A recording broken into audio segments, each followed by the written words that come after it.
Automist is an electronically controlled, targeted water mist system. We mount our spray heads on the wall at about light switch height, and most of the time they look like this. They are awaiting input from your ceiling mounted combination alarm.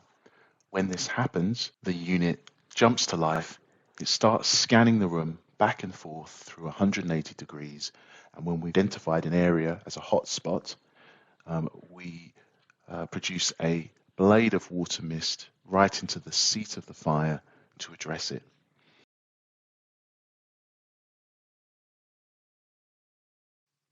These are the components which make up the system. We have the controller. It's essentially a computer just there on the left, and it decides which of the spray heads has the best view of the fire. Next to that controller there is the pump. It's not much bigger than a shoebox in terms of size. From there, we run high pressure hose to the heads, and then the heads are triggered by the ceiling mounted combination alarm. In a small dwelling, it might look something like this, with the heads uniformly distributed throughout the property, the pumps separate from the protected volume, and your detector, in this case an alarm, mounted on the ceiling. If you were to have a fire, the alarms within the protected zone would activate.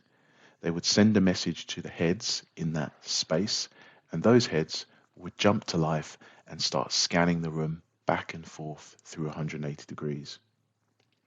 What they're looking to do is build up a picture of the room.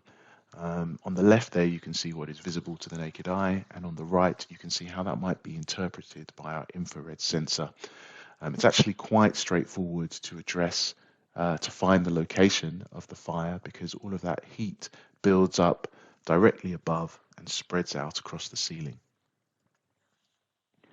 Our system then uses an algorithm to pinpoint the location and determine whether or not to operate.